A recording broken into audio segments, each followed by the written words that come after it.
Good morning, students. Myself, Dr. R.P. Bagli, Assistant Professor, Department of AVST, SPC Government College, Ajmer.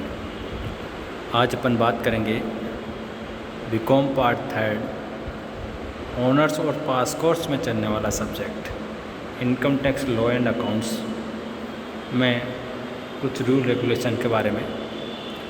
ये paper honours में भी है और BCom part third pass course में है, जिसमें आज अपन बात करेंगे प्रॉफिट लीव ऑफ सैलरी, वेतन के स्थान पर लाभ, जिसमें मैंने आपको बताया ग्रेजुटी के बारे में पहले बता दिया, उसके बाद बताया मासिक मंथली पेंशन के बारे में, एकमुश्त पेंशन के बारे में और अर्जित अवकाश के बारे में। आज अपन परिचर्चा करेंगे, वो करेंगे क्षतिपूर्ति, कंपनसेशन। सबसे पहले अपने को पता होना चाहिए कि कंपनसेशन किसे कहते हैं या क्षतिपूर्ति किसे कहते हैं। तो इसकी छोटी सी परिभाषा में कहें तो कर्मचारी को अपने नियोक्ता से किसी भी नाम से कोई राशि किसी क्षतिपूर्ति के रूप में मिलती है तो ऐसी प्राप्त संपूर्ण राशि वेतन शीर्षक में आय मानी जाती है। कहने का मतलब यह है कि नियोक्ता से कोई राशि क्षतिपूर्ति के रूप में अगर कर्मचारी को कोई राशि प्राप्त होती है तो वो संपूर्ण राशि टैक्सेबल होती है। किंतु यदि कर्मचारी को क्षतिपूर्ति श्रमिकों की संख्या में कमी करनी, अगर श्रमिकों की संख्या में कमी करी हो या छटनी की हो के समय प्राप्त होती है, मतलब छटनी या श्रमिकों की संख्या कमी करने से अगर ये राशि प्राप्त होती है या उद्योग बंद हो जाता है, बंद होने के कारण श्रमिकों की सेवा से हटाए जाने के फलस्वरूप कोई क्षतिपूर्ति राशि प्राप्त हो तो ऐसी क्षतिपूर्ति की राशि निम्न में से जो सबसे कम होती है वह शेष राशि वेतन शीर्षक की आय में सम्मिलित की जाएगी। The list of following amount is exempt, कि जो नीचे जो लिस्ट दी हुई है इसमें से exempt from tax to the aforesaid employee in excess of list of following, इनसे अगर ज़्यादा राशि प्राप्त होती है is taxable and included in the gross salary of the employee, कि जो निम्नलिखित राशि दी हुई है उससे अगर ज़्यादा राशि प्राप्त होती है तो वो राशि ग्रोस सैलरी में जोड़ दी जाएगी।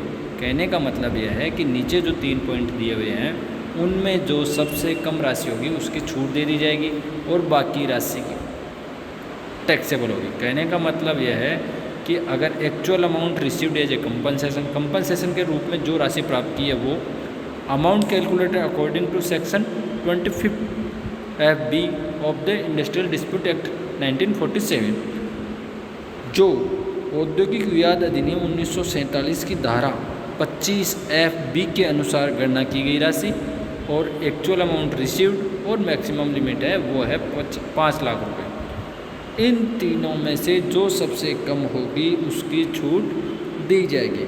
अब बात करते हैं अपन कि ये सेक्शन 25 FB में जो कि इंडस्ट्रियल डिस्प्यूट एक्ट बनाया हुआ है 1947, उसमें क्या है उसके बारे में मैं आपको थोड़ा सा बता देता हूँ। औद्योगिक विवाद अधिनियम के अंतर्गत छटनी पर श्रमिक को सेवा मुक्त करने पर सेवा के प्रत्येक वर्ष के लिए 15 दिन का औसत वेतन क्षतिपूर्ति के रूप में दिया जाता है। कहने का मतलब यह है कि औद्योगिक विवाद अधिनियम जो बनाया हुआ है उसमें छटनी पर श्रमिक को सेवा मुक्त करने पर सेवा के प्रत्येक वर्ष के लिए एक वर्ष के लिए 15 दिन का औसत वेतन क्षतिपूर्ति के रूप में दिया जाता है और सेवा के वर्षों की गणना करने के लिए 6 माह से अधिक सेवा अवधि को 1 वर्ष मान लिया जाएगा और 6 माह तक की सेवा अवधि छोड़ दी जाएगी। कहने का मतलब किसी व्यक्ति ने 18 वर्ष कार्य किया, ठीक है, तो 18 वर्ष जोड़ लेंगे और 5 महीने 18 वर्ष और 5 महीने किया तो भी 18 वर्ष मानेंगे और 18 वर्ष किया तो भी 18 वर्ष मानेंगे और 18 वर्ष और 7 माह अगर कार्य किया तो उसको 19 वर्ष मान लिया जाएगा, ठीक है। और उक्त हेतु प्रतिदिन औसत वेतन की गणना पर डे का जो अमाउंट कैलकुलेट करेंगे कि 15 दिन का औसत वेतन लिया जाएगा 1 वर्ष में, तो उसमें पर डे का जो वेतन करेंगे वो कैसे ज्ञात करेंगे। औसत वेतन की गणना गणना छटनी होने वाले माह के तुरंत पूर्व के 3 कैलेंडर माह, जिस महीने वो रिटायर होते हैं या जिस महीने उसकी क्षतिपूर्ति उनको निकाल दिया जाता है और जो राशि दी जाती है उसके 3 कैलेंडर माह वेतन में कैलेंडर के दिनों का वेतन लेंगे और 3 कैलेंडर माह के कैलेंडर दिनों का भाग देकर ज्ञात की जाती है। कहने का मतलब यह है कि अगर वो जनवरी में निकाल दिया जाता है तो अपन दिसंबर, नवंबर और अक्टूबर इन तीनों माह की सैलरी को जोड़ करके तीनों माह में जितने दिन हो गए उनका भाग दे करके ये 15 से मल्टीपल कर लेंगे तो वो 15 दिन का औसत वेतन आएगा 1 साल का, और उस 1 साल को फिर जितने भी साल उसने कार्य किया उससे मल्टीपल कर देंगे तो पूरी आ जाएगी। ठीक है। यदि कर्मचारी को साप्ताहिक वेतन मिलता हो तो तुरंत पूर्व के 4 सप्ताह का औसत वेतन लिया जाएगा। अगर साप्ताहिक वेतन मिलता है तो तुरंत पूर्व के 4 सप्ताह का वेतन लिया जाएगा, किंतु यदि कर्मचारी को दैनिक वेतन मिलता है तो तुरंत पूर्व के 12 दिनों का औसत वेतन लिया जाता है। अगर अगला पॉइंट है वेतन में बोनस, ग्रेजुटी एवं कर्मचारी के कल्याणार्थ स्थापित किसी कोष में नियोक्ता का अंशदान को छोड़कर सभी नगद अथवा सुविधा के रूप में मिले पारिश्रमिक को सम्मिलित किया जाता है। सुविधाओं का मूल्य उनके उचित बाजार मूल्य के बराबर लिया जाएगा, जो बाजार मूल्य होगा उसके बराबर लिया जाएगा, न कि कर योग्य राशि के बराबर।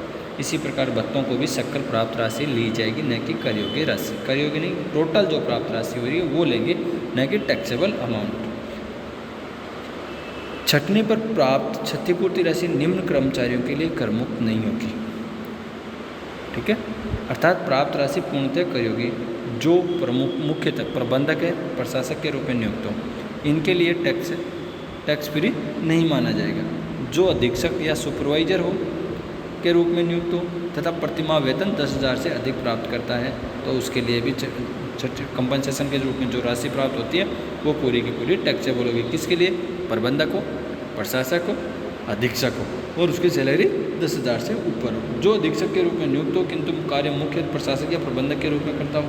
यदि कर्मचारी की छटनी के अतिरिक्त अन्य कारणों से नौकरी से हटाया जाए अथवा व्यवसाय की सामान्य प्रक्रिया के अंतर्गत नौकरी से हटाया जाए व कोई क्षतिपूर्ति का भुगतान किया जाए तो ऐसी क्षतिपूर्ति की राशि संपूर्ण राशि टैक्सेबल होगी। अब अगली स्थिति आती है दुर्घटना में अपंग होने या मृत्यु होने पर प्राप्त क्षतिपूर्ति।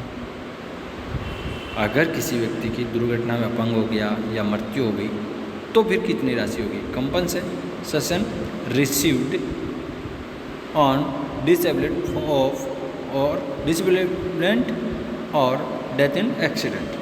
यदि कोई कर्मचारी कारखाने में काम करते समय किसी दुर्घटना के कारण शारीरिक या मानसिक रूप से, अगर कोई व्यक्ति सपोज कीजिए दुर्घटना में काम करते वक्त शारीरिक रूप से या मानसिक रूप से अक्षम हो जाता है या उसकी किसी दुर्घटना में मृत्यु हो जाती है तो ऐसी दशा में नियोक्ता को कर्मचारी क्षतिपूर्ति अधिनियम 1948 में वर्णित प्रावधानों के अनुसार क्षतिपूर्ति का भुगतान करना होता है। 1948 वर्कमैन कंपनसेशन एक्ट 1948 में वर्णित प्रावधानों के अनुसार क्षतिपूर्ति का भुगतान करना होता है। जैसे भोपाल गैस दुर्घटना के समय कार्यरत जो भोपाल गैस त्रासदी हुई थी उसमें कार्यरत श्रमिकों को भुगतान किया गया था। कर्मचारी अथवा उसके परिवार के सदस्यों की ऐसी प्राप्त क्षतिपूर्ति पूर्णतः करमुक्त होती है। कहने का मतलब यह है दुर्घटना में अपंग होने या मृत्यु होने पर कोई राशि प्राप्त होती है तो वो संपूर्ण राशि टैक्स फ्री होती है।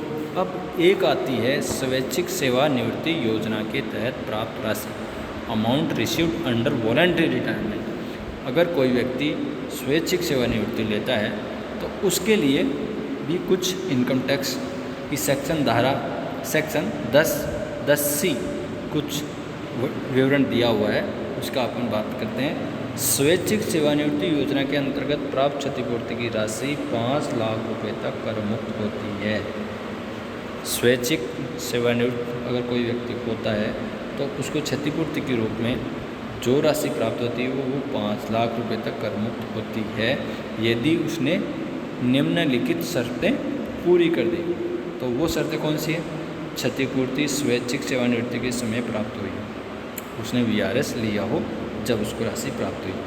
दूसरी स्थिति होती है क्षतिपूर्ति निम्नलिखित नियोक्ता के द्वारा भुगतान की गई सार्वजनिक क्षेत्र का उपक्रम हो सकता है। नियोक्ता जो है वो या तो सार्वजनिक क्षेत्र का उपक्रम हो, केंद्रीय, राज्य, प्रांतीय अधिनियम के अंतर्गत स्थापित प्राधिकरण, स्थानीय सत्ता, विश्वविद्यालय, भारतीय तकनीकी संस्थान अथवा अधिसूचित प्रबंध संस्थान। एक कंपनी सार्वजनिक क्षेत्र की कंपनी को छोड़कर, सार्वजनिक क्षेत्र की कंपनी को छोड़कर एक कंपनी हो सकती है, एक सहकारी समिति हो सकती है, केंद्रीय एवं राज्य सरकार तथा ऐसी संस्था जिसे किसी राज्य या भारत सरकार का ने महत्व का घोषित किया गया हो। और इससे अगली स्थिति होती है क्षतिपूर्ति सेवानिवृत्ति की किसी योजना के अनुसार प्राप्त की गई हो। अगर किसी योजना के तहत प्राप्त की गई हो जो निर्धारित मार्गदर्शी सिद्धांतों के आधार पर बनाई गई हो। ये मार्गदर्शी सिद्धांत निम्न प्रकार से है, इन नियमों के अनुसार अगर वो बनाई हुई हो। ये योजना ऐसे कर्मचारियों पर लागू होती है जिसने सेवा के 10 वर्ष पूरे कर लिए हो, 10 वर्ष पूरे कर लिए हो या 40 वर्ष की आयु प्राप्त कर ली हो। यह योजना संस्थान के सभी कर्मचारियों पर लागू होती है जिसमें कंपनी के निदेशकों को छोड़कर सभी श्रमिक व अधिकारी शामिल हैं। यह योजना इसलिए तैयार की गई है कि उससे कर्मचारियों को मौजूदा संख्या में कमी होती है। इस योजना के कारण जो स्थान खाली हो जाए उसे भरा नहीं जाएगा। इस योजना के अंतर्गत सेवानिवृत्त कर्मचारी को एक ही प्रबंध की किसी अन्य कंपनी अथवा संस्था में नियुक्त नहीं किया जाएगा तथा इस योजना के अंतर्गत देय राशि निम्न में से जो कर मुक्त होती है शेष कर योग्य होती है। जो अमाउंट एग्जम्प्ट फ्रॉम टैक्स, जो राशि निम्न 4 स्थितियाँ दी हुई है, list of the following exempt from tax, ये 4 स्थितियाँ दी हुई है, इसमें से जो मिनिमम होगी उस राशि की छूट दी जाएगी। एक्चुअल अमाउंट रिसीव, वास्तविक प्राप्त राशि। दूसरी है मैक्सिमम अमाउंट 5 लाख रुपीज़। और तीसरी स्थिति है 3 month salary for every completed year of service, सेवा किए गए प्रत्येक पूर्ण वर्ष के लिए 3 माह का वेतन। मैक्सिमम अमाउंट हो गई, salary of remaining period of service after VRS के बाद उसकी सैलरी कितनी रहेगी, सेवा काल के शेष बचे प्रत्येक माह के लिए सेवानिवृत्ति के समय प्राप्त होने वाला मासिक वेतन। इन चारों में से जो सबसे कम होगा उसकी छूट दी जाएगी। नियोक्ता इसके बारे में नियोक्ता अपने विभिन्न श्रेणी के कर्मचारियों के लिए अलग अलग सेवानिवृत्ति योजना बना सकता है। वेतन से अभिप्राय मूल वेतन से होगा। वेतन जो लेंगे 3 महीने का जो वेतन लेंगे उसमें किंतु वेतन से अभिप्राय मूल वेतन से होगा, किंतु यदि महंगाई भत्ता सेवा शर्तों के अधीन है अथवा निवृत्ति लाभों हेतु वेतन माना जाता है तो इसे भी सम्मिलित किया जाएगा तथा बिक्री पर निश्चित प्रतिशत के आधार पर प्राप्त कमीशन को भी सम्मिलित किया जाएगा। सेवा अवधि में सम्मिलित केवल पूर्ण वर्षों को ही लिया जाएगा। पूर्ण वर्ष, ऐसा नहीं है कि सपोज कीजिए कि एक व्यक्ति जो रिटायर हो रहा है वो 15 वर्ष और 11 महीने की सर्विस कर लिया तो उसकी कंप्लीट ईयर 15 वर्ष ही माने जाएंगे। अगला, ऐसी कर मुक्ति का लाभ कर्मचारी को अपने जीवन काल में केवल एक बार ही मिलेगा। स्वैच्छिक सेवानिवृत्ति योजना में प्राप्त राशि के कर योग्य भाग पर धारा 89 फर्स्ट में कर राहत नहीं मिलेगी, अर्थात करदाता को दोहरा लाभ नहीं मिलेगा। यदि करदाता धारा 89(1) में राहत लेना चाहे तो स्वैच्छिक सेवानिवृत्ति से प्राप्त पूरी राशि कर योग्य वेतन से सम्मिलित की जाएगी।